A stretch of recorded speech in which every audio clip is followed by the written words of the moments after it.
ପିଲାମାନେ ତୁମେ ବୁଲବୁଲ ଚଢ଼େଇ ଦେଖିଛ? ଏହି ଚଢ଼େଇର କ'ଣ ବିଶେଷ ଗୁଣ ରହିଛି କହିଲ? ଏହି ଚଢ଼େଇଟି ସୁନ୍ଦର ସ୍ୱରରେ ରାବ କରେ। ଠିକ୍ ଏହିପରି ଆମ ଭାରତର ଜଣେ ଲୋକପ୍ରିୟ ନେତ୍ରୀ ତଥା ସ୍ୱାଧୀନତା ସଂଗ୍ରାମୀ ନିଜେ ଲେଖୁଥିବା ସୁନ୍ଦର ସୁନ୍ଦର କବିତାକୁ ମଧୁର କଣ୍ଠରେ ଗାଇ ପାରୁଥିଲେ। ତେଣୁ ତାଙ୍କୁ ଭାରତର ବୁଲବୁଲ ବୋଲି କୁହାଯାଉଥିଲା। ସେ କିଏ କହିଲ? ସେ ହେଉଛନ୍ତି ସରୋଜିନୀ ନାଇଡୁ। ଆଜି ଚାଲ ତାଙ୍କ ବିଷୟରେ ଜାଣିବା। ସରୋଜିନୀ ନାଇଡୁ ଯେତେବେଳେ କୁନି ଝିଅଟିଏ ଥିଲେ ସେବେଠୁ ତାଙ୍କର କବିତା ଲେଖିବାରେ ଭାରି ମନ। କି ଦିନ କି ରାତି ସେ ଏକୁଟିଆ ବସନ୍ତି, ମନେ ମନେ କ'ଣ ଗୁଣୁଗୁଣୁ ହୋଇ ଖାତାରେ ଲେଖି ପକାନ୍ତି। ବେଳ ପାଇଲେ ବାହାରେ ବୁଲି ସୁନ୍ଦର ସୁନ୍ଦର ଫୁଲ, ଚଢ଼େଇ, ଗଛଲତା ସବୁକୁ ଅନେଇ କ'ଣ ଭାବନ୍ତି। ସତେ ଯେପରି ଏମାନେ ତାଙ୍କର ଅତି ଆପଣାର। ଦିନେ କ'ଣ ହୋଇଥିଲା ଜାଣିଛ?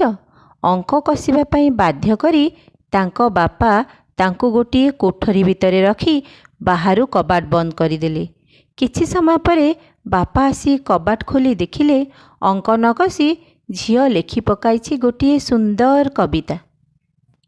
କବିତାଟି ଲେଖା ହୋଇଥିଲା ଇଂରାଜୀ ଭାଷାରେ। ବାପା ଦେଖି ଆଶ୍ଚର୍ଯ୍ୟ ହୋଇଗଲେ। ମନେ ମନେ କହି ପକାଇଲେ, ବାଃ, କେଡ଼େ ସୁନ୍ଦର କବିତା। ସେ ଭାବିଲେ ତାଙ୍କ ଝିଅ ଭବିଷ୍ୟତରେ ନିଶ୍ଚୟ ଜଣେ ବଡ଼ କବି ହେବ, କବି ଭାବରେ ନାଁ କରିବ। ପାଠପଢ଼ା ସହିତ ତାଙ୍କର ମନ ପ୍ରାଣ ଲାଗି ରହିଲା କବିତା ଲେଖାରେ। ବଡ଼ ହେଲା ପରେ ସତକୁ ସତ ସାରା ପୃଥିବୀରେ ନାଁ କଲେ। ଏବେ ତାଙ୍କର କବିତା ସ୍କୁଲ କଲେଜରେ ପଢ଼ା ହେଉଛି। ତାଙ୍କ ଲେଖା ପଢ଼ି ଲୋକେ ଆନନ୍ଦ ପାଉଛନ୍ତି। ଏହି ନାରୀ କବିଙ୍କର ଇଂରାଜୀ ଭାଷାରେ ବେଶ୍ ଦକ୍ଷତା ଥିଲା। ଇଂରେଜ ଲୋକମାନେ ମଧ୍ୟ ତାଙ୍କ କବିତାକୁ ପ୍ରଶଂସା କରୁଥିଲେ। ତାଙ୍କ କବିତାରେ ମୁଗ୍ଧ ହୋଇ ତାଙ୍କୁ କହୁଥିଲେ ପ୍ରାଚ୍ୟ ଜଗତର କୋକିଳ। ଆଉ କେହି କହିଲେ ଭାରତର ବୁଲବୁଲ। ସରୋଜିନୀ ନାଇଡୁ ଗୋଟିଏ ମଧ୍ୟବିତ୍ତ ବଙ୍ଗାଳୀ ପରିବାରରେ 1879 ମସିହା ଫେବୃଆରୀ 13 ତାରିଖ ଦିନ ଜନ୍ମଗ୍ରହଣ କରିଥିଲେ। ତାଙ୍କର ପିତା ଅଘୋରନାଥ ଚଟ୍ଟୋପାଧ୍ୟାୟ ଓ ମାତା ବରଦା ସୁନ୍ଦରୀଙ୍କର ସନ୍ତାନମାନଙ୍କ ମଧ୍ୟରେ ସେ ଥିଲେ ସବୁଠାରୁ ବଡ଼। ସରୋଜିନୀ ହାଇଦ୍ରାବାଦର ଜଣେ ଡାକ୍ତର ଗୋବିନ୍ଦ ରାଜୁଲୁ ନାଇଡୁଙ୍କୁ ବିବାହ କରିଥିଲେ। ବିବାହ ପରେ ସେ ନିଜର ନାଁ ଲେଖିଲେ ସରୋଜିନୀ ନାଇଡୁ। ତୁଳସୀ ଦୁଇ ପତ୍ରରୁ ବାସିଲା ପରି ତାଙ୍କର ପ୍ରତିଭା ବାଲ୍ୟକାଳରୁ ଫୁଟି ଉଠୁଥିଲା। ମାତ୍ର 12 ବର୍ଷ ବୟସରେ ମ୍ୟାଟ୍ରିକ ପରୀକ୍ଷା ଦେଇ ସମସ୍ତ ପରୀକ୍ଷାର୍ଥୀଙ୍କ ମଧ୍ୟରେ ସେ ପ୍ରଥମ ସ୍ଥାନ ଅଧିକାର କରିଥିଲେ।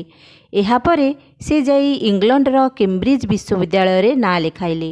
ପାଠ ପଢ଼ିବା ସଙ୍ଗେ ସଙ୍ଗେ ସୁନ୍ଦର ସୁନ୍ଦର କବିତା ରଚନା କରିବା ଓ ବକ୍ତୃତା ଦେବାରେ ମଧ୍ୟ ସେ ନିଜର ଦକ୍ଷତାର ପରିଚୟ ଦେଲେ। ସେତେବେଳକୁ ଭାରତ ଇଂରେଜ ଶାସନ ଅଧୀନରେ ଥାଏ। ନିଜ ଜନ୍ମଭୂମିର ପରାଧୀନତା ତାଙ୍କ ହୃଦୟରେ ଗଭୀର ଦୁଃଖ ଆଣିଦେଲା। ଏଣୁ ସେ ଦେଶପ୍ରେମମୂଳକ କବିତା ଲେଖିବାକୁ ଲାଗିଲେ। ତାଙ୍କର ଦେଶପ୍ରେମମୂଳକ କବିତା ଓ ବକ୍ତୃତା ସେକାଳର ସ୍ୱାଧୀନତା ସଂଗ୍ରାମୀମାନଙ୍କୁ ଅନୁପ୍ରାଣିତ କରିଥିଲା। ଏପରିକି ଜବାହରଲାଲ ନେହେରୁ ଏବଂ ସୁଭାଷ ଚନ୍ଦ୍ର ବୋଷଙ୍କ ଭଳି ସେକାଳର ସଂଗ୍ରାମୀ ଯୁବକମାନେ ମଧ୍ୟ ସେହି କବିତା ଦ୍ୱାରା ଅନୁପ୍ରାଣିତ ହୋଇଥିଲେ। 1903 ମସିହାରେ ମୁମ୍ବାଇରେ ସ୍ୱାଧୀନତା ସଂଗ୍ରାମୀମାନଙ୍କର ଏକ ବିରାଟ ସଭା ହେଉଥାଏ। ସେହି ସଭାରେ ସେ ନିଜେ ଇଂରାଜୀରେ ଲେଖିଥିବା ଏକ ଉଦ୍ବୋଧନମୂଳକ କବିତା ସୁନ୍ଦର ସ୍ୱରରେ ଗାନ କରିଥିଲେ। ତାଙ୍କ କଣ୍ଠସ୍ୱର କୋକିଳର ସ୍ୱର ଭଳି ଖୁବ୍ ମଧୁର ଥିଲା। ସେହି କବିତାଟି ସେଠାରେ ଉପସ୍ଥିତ ଥିବା ସମସ୍ତଙ୍କ ହୃଦୟକୁ ଗଭୀର ଭାବରେ ସ୍ପର୍ଶ କରିଥିଲା। କବିତ୍ୱ ଓ ଭଲ ଭାଷଣ ଦେବାର ଦକ୍ଷତା ସହ ରାଜନୀତି କ୍ଷେତ୍ରରେ ମଧ୍ୟ ତାଙ୍କର ନିପୁଣତା ପ୍ରକାଶିତ ହୋଇଥିଲା। 1930 ମସିହା କଥା। ସେତେବେଳକୁ ଭାରତରେ ଲବଣ ସତ୍ୟାଗ୍ରହ ଚାଲିଥାଏ। ଗାନ୍ଧିଜୀ ସତ୍ୟାଗ୍ରହରେ ମାତିଥାନ୍ତି। ଇଂରେଜମାନେ ଯେତେବେଳେ ଗାନ୍ଧିଜୀଙ୍କୁ ଗିରଫ କଲେ, ସରୋଜିନୀ ନାଇଡୁ ଏହି ସତ୍ୟାଗ୍ରହର ନେତୃତ୍ୱ ନେଇ ଆନ୍ଦୋଳନକୁ ଚାଲୁ ରଖିଲେ। ଦେଶ ପାଇଁ ସେ ବହୁବାର କାରାବରଣ କରିଛନ୍ତି ଓ ବହୁ ଦୁଃଖ କଷ୍ଟ ସହିଛନ୍ତି। ଭାରତର ସ୍ୱାଧୀନତା ଲାଭ ପରେ ସେ ଉତ୍ତରପ୍ରଦେଶର ରାଜ୍ୟପାଳ ପଦବୀ ମଣ୍ଡନ କରିଥିଲେ।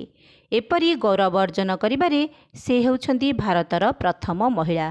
ରାଜ୍ୟପାଳ ରୂପେ କର୍ତ୍ତବ୍ୟ ସମ୍ପାଦନ କରୁଥିବା ସମୟରେ 70 ବର୍ଷ ବୟସରେ 1949 ମସିହା ମାର୍ଚ୍ଚ 2 ତାରିଖରେ ତାଙ୍କର ମୃତ୍ୟୁ ହେଲା। ଭାରତବାସୀଙ୍କ ହୃଦୟରେ ତାଙ୍କର ସ୍ମୃତି ଚିରଦିନ ଅମଳିନ ହୋଇ ରହିଥିବ। ସେ କେବଳ ପ୍ରାଚ୍ୟ ଜଗତର କୋକିଳ ବା ଭାରତର ବୁଲବୁଲ ନଥିଲେ, ସେ ଥିଲେ ପ୍ରକୃତରେ ହୀରାଟିଏ।